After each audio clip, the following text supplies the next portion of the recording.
Horror Junction presents spine-chilling horror stories. अब डरोगे तुम भी। कोलकाता में एक परिवार रहता था जो कि बंगाली ही था। इस परिवार में 2 बेटियां और उनके मम्मी पापा रहते थे। इस परिवार के साथ एक ऐसी घटना घटी जो आज भी इन्हें दहला देती है। बात है 2023 की, जब इन लोगों ने डिसाइड किया कि ये काली पूजा में अपने गांव जाएंगे। जिस रात सारी दुनिया दिवाली सेलिब्रेट कर रही होती है, उस रात ही कोलकाता में काली पूजा मनाया जाता है। बड़े ही धूमधाम से लगभग हर जगह, हर मोड़ काली पूजा सेलिब्रेट किया जाता है।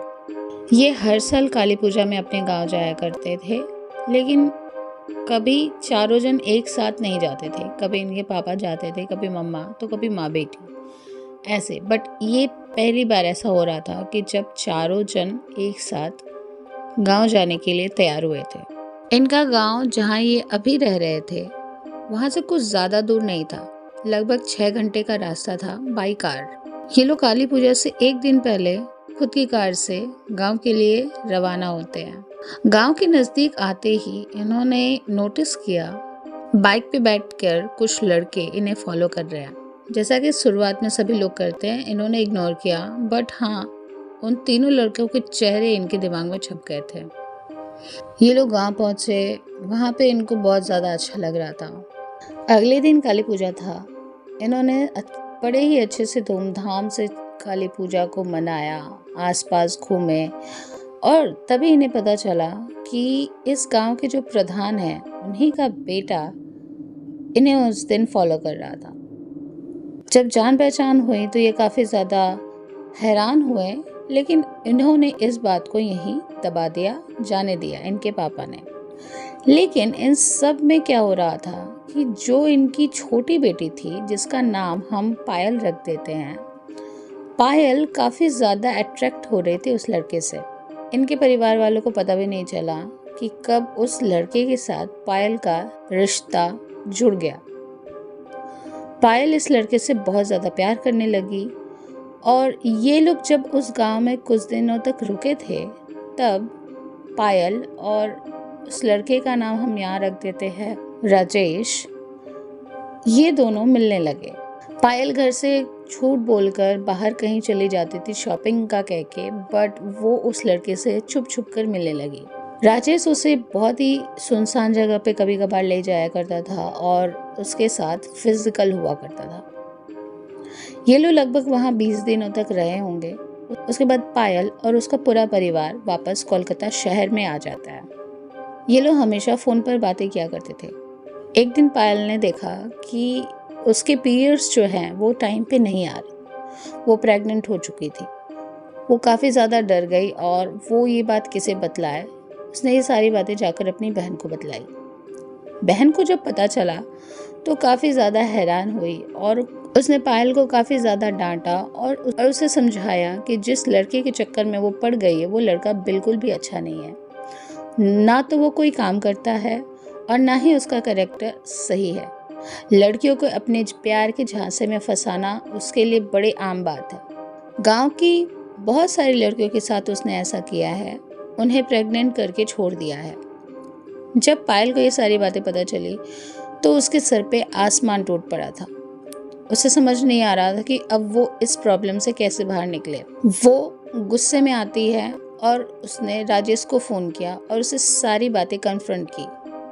राजेश ने इस सारी बातों को मान लिया, लेकिन उसने कहा कि मैं अब किसी लड़की के साथ नहीं हूँ, सिर्फ तुम्हारे साथ हूँ और मैं तुमसे बहुत प्यार करता हूँ और तुम चिंता मत करो, मैं तुम्हारे साथ शादी ज़रूर करूँगा। लेकिन इधर पायल अब उसके बारे में सारी सच्चाई जान चुकी थी कि वो एक गुंडा टाइप का लड़का है जो सिर्फ लड़कियों को फंसाता है और उनके साथ सेक्स करके उन्हें छोड़ देता है, और अगर कोई लड़की मना करे तो उसके साथ बुरा भी करता है।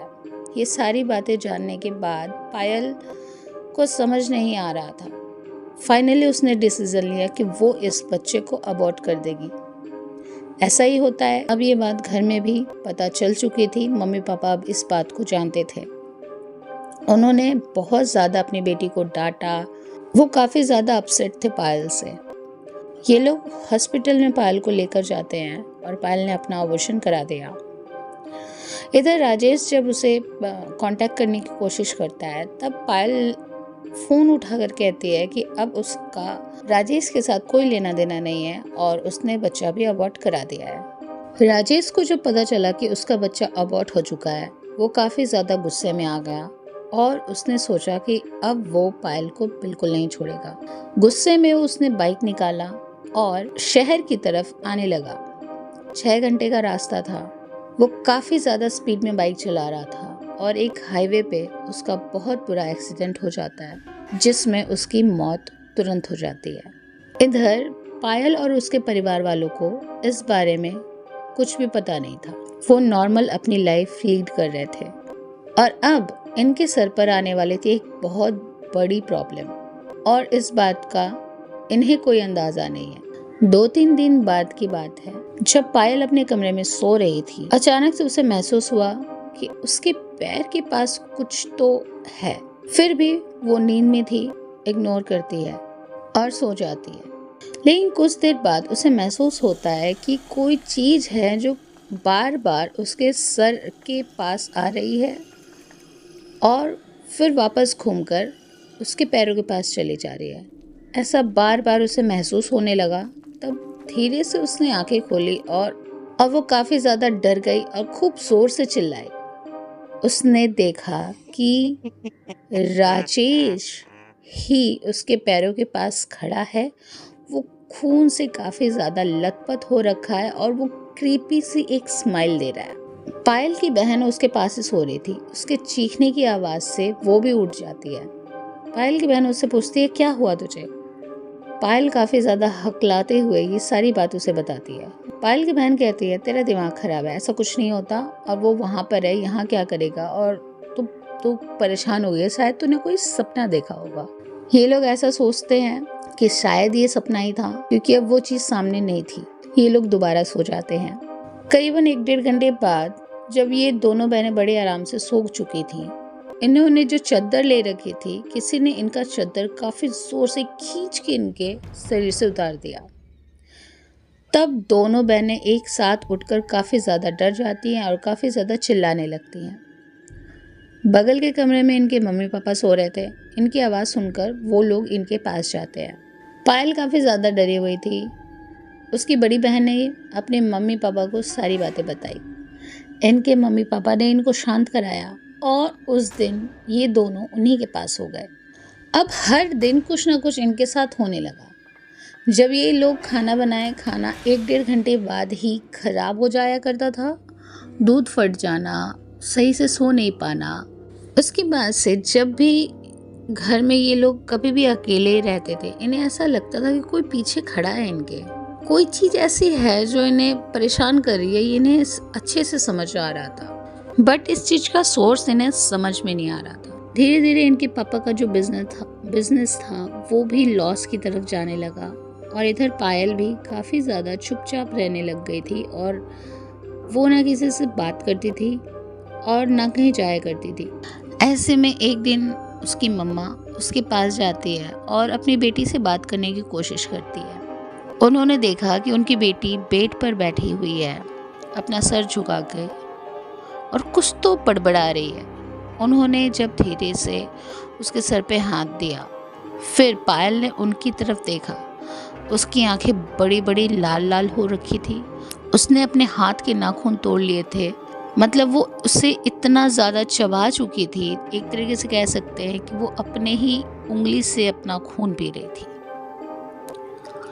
उसकी मम्मा काफ़ी ज़्यादा चिल्लाकर पीछे हटती हैं और बहुत ही ज़्यादा डर जाती हैं। आवाज़ सुनकर उसकी बहन भी भागी आती है। उस वक्त इनके पापा घर पे नहीं थे। ये दोनों जन उसे देखकर काफ़ी ज़्यादा डर चुके थे क्योंकि पायल इन्हें देखकर काफ़ी ज़्यादा हंसने लग गई थी। हिम्मत करके इन्होंने पायल को बहुत ज़ोर से चिल्लाकर बोला, पायल। इधर से पायल काफ़ी ज़्यादा गुर्राने लग गई और कहने लग गई कि मैं इसे नहीं छोड़ूंगा। पायल अब पोजेस हो चुकी थी। ये बात इन दोनों को समझ में आ गई थी, पर क्यों, किस लिए, कुछ समझ में नहीं आ रहा था। उस वक्त के लिए इन्हें कुछ समझ में ना आते हुए इन्होंने पायल के कमरे का दरवाज़ा लॉक किया और बाहर आकर इनके पापा को फ़ोन किया। इनके पापा उस वक्त काम पर थे। सारी बात सुनकर वो तुरंत घर आ जाते हैं और अब इन्होंने सोचा कि कुछ ना कुछ तो करना ही पड़ेगा। इन्होंने एक फीमेल तांत्रिक को फ़ोन किया जो इनके नोन में ही किसी के कांटेक्ट में थी। इन्होंने उन्हें फ़ोन किया और सारी बातें बतलाई कि उनकी बेटी ऐसा कुछ कर रही है और घर में क्या कुछ चल रहा है। जो फीमेल तांत्रिक थी वो तारा माँ की पूजा साधना करती थी और वो काफ़ी ज़्यादा अपने आप में सिद्ध थी।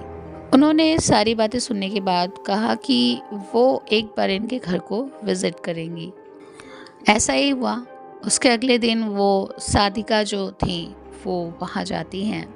जब वो साधिका पायल के पास जाती हैं तो पायल उनसे कहती है, तू तू क्यों आया यहाँ पर? चली जा यहाँ से। मैं इसे नहीं छोड़ूंगा। इन्होंने मेरे साथ बहुत गलत किया। मैं इसे नहीं छोड़ूंगा। मैं इसे अपने साथ लेकर जाऊंगा। मैं इसे नहीं छोड़ूंगा।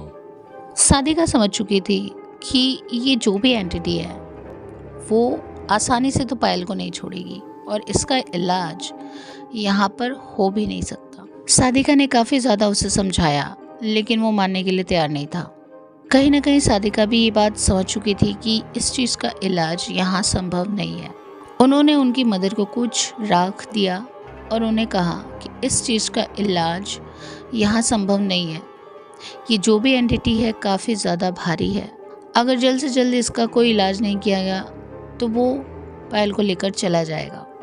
साधिका ने बताया कि आने वाले शनिवार के दिन वो लोग तारापीठ जाएंगे और वहाँ पर जाके इस चीज़ का निवारण करेंगे। अगर इस पूजा में देरी हुई तो पायल की जान को खतरा है। शनिवार का दिन आ चुका था। साधिका ने डिसाइड किया था कि वो उसी कार में जाएंगी जिस कार में पायल जा रही होगी, क्योंकि ऐसी पोजीशन में कई बार ऐसा संभव है कि इनका एक्सीडेंट हो जाए। ये किसी जगह पर मिलने वाले थे जहाँ पे साधिका इनकी गाड़ी में बैठने वाली थी और ये लोग एक साथ मिलकर जाने वाले थे। शनिवार की सुबह वो साधिका उस जगह पर पहुंचकर खड़ी थी पर इनका कोई अता पता नहीं था। साधिका इनका फ़ोन ट्राई कर रही थी। इन तीनों चारों मेंबर्स में से किसी का फ़ोन नहीं लग रहा था और फ़ोन लगने के बावजूद भी कोई फ़ोन उठा नहीं रहा था। वो काफ़ी ज़्यादा हैरान हो जाती हैं और वो अपनी गाड़ी से इनके घर तक जाती हैं और जाकर देखती हैं कि इनके घर का गेट खुला हुआ है और अंदर जब जाती हैं तो सारे लोग सो रहे हैं और पायल का घर में कोई अता पता नहीं है। साधिका ने इन सबको उठाया और कहने लगी कि आप लोग होश में तो हैं, आज शनिवार है, आज हमें तारापीठ जाना है और आप लोग ऐसे सो रहे हैं और इधर घर में पायल मुझे कहीं दिखाई नहीं दे रही है। ये लोग काफ़ी ज़्यादा डर जाते हैं। वो काफ़ी ज़्यादा हड़बड़ा के उठते हैं और कहते हैं कि आज तो शुक्रवार है, आज शनिवार नहीं है। मतलब इन्हें वहम हो गया था कि आज शनिवार नहीं है। कहीं ना कहीं ये एंटिटी का ही प्रभाव था। अब ये सारे लोग परेशान होकर ढूंढने लगे कि पायल गई कहाँ। ये लोग घर में अच्छी तरह से ढूंढते हैं, बाथरूम में ढूंढते हैं, वो उन्हें कहीं नहीं दिखाई देती। जब ये लोग घर के आसपास बाहर जाकर देखने लगते हैं तो दिखते हैं कि एक पेड़ के पास पायल नीचे बैठ के अपना सर झुका के बस कुछ बड़बड़ा रही है। जब साधिका पायल के पास जाती हैं तो उन्होंने सुना कि पायल बस एक ही बात कहे जा रही है, मैं नहीं जाऊंगा, मैं नहीं जाऊंगा, मैं नहीं जाऊंगा, मैं इसको मार दूंगा, इसको मार दूंगा। ये सारी बातें वो बार बार बोली जा रही थी। साधिका ने कुछ मंत्र पढ़ा, उसके हाथ पे कुछ धागे बांधे। साधिका ने उससे कहा कि तू जैसा चाहता है वैसा ही होगा। मेरे साथ तू इस लड़की को लेके जाना चाहता है ना, मैं तुझे इसे ले जाने दूंगी। साधिका ने पायल को जैसे तैसे गाड़ी में बिठाया और ये सारे लोग रवाना हुए तारापीठ की तरफ।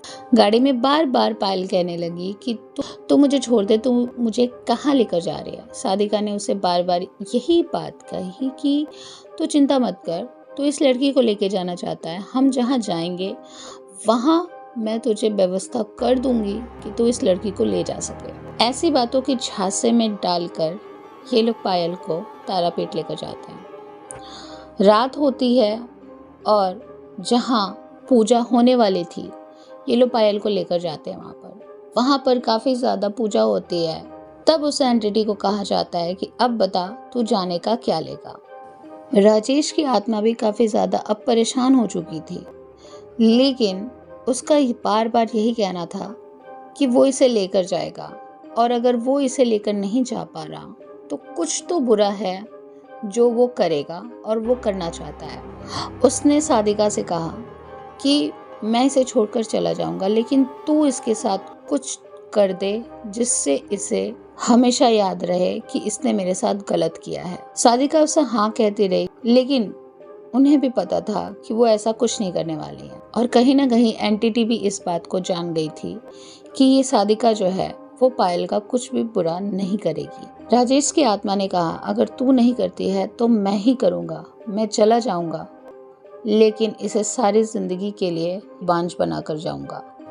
ऐसा कहने के बाद ही राजेश पायल की बॉडी छोड़कर जा चुका था। उतारे और पूजा की पूरी क्रिया होने के बाद जब ये लोग पायल को होटल में लेकर जाते हैं, इन्होंने नोटिस किया कि पायल को काफ़ी ज़्यादा ब्लीडिंग हो रही है और उसकी ब्लीडिंग रुक नहीं रही है। जब ये वापस कोलकाता आते हैं, डॉक्टर्स को, बड़े बड़े डॉक्टर्स को दिखाते हैं, तो इन्हें पता चलता है कि इनकी बेटी अब कभी भी माँ नहीं बन सकती है। राजेश की आत्मा थी, उसने अपना बदला ले लिया था। पायल ने उसका बच्चा गिराया था, इसलिए उसने जिंदगी भर के लिए पायल को बांझ बना दिया था। दोस्तों, ये स्टोरी कैसी हुई कमेंट में ज़रूर बताइएगा, और अगर आप भी अपना हॉरर एक्सपीरियंस मेरे साथ शेयर करना चाहते हैं और चाहते हैं कि उसे भी रिकॉर्ड करा जाए, तो हम लोग उसे ऑन कॉल फ़ोन पर रिकॉर्ड करेंगे और उस कॉल रिकॉर्डिंग को एज इट इज़ यूट्यूब पर अपलोड किया जाएगा। इसके लिए आपको कुछ भी नहीं, स्क्रीन पर एक नंबर दिखाई दे रहा है जिस पर आप व्हाट्सएप करेंगे। इसमें आप पूरी की पूरी स्टोरी अपनी रिकॉर्ड करके भेजेंगे। मेरी टीम एक बार गो थ्रू करेगी, उसके बाद आपके साथ मेरा कॉल शेड्यूल कर दिया जाएगा। तो मिलते हैं एक नए स्टोरीज के साथ, तब तक के लिए टेक केयर, बाय बाय।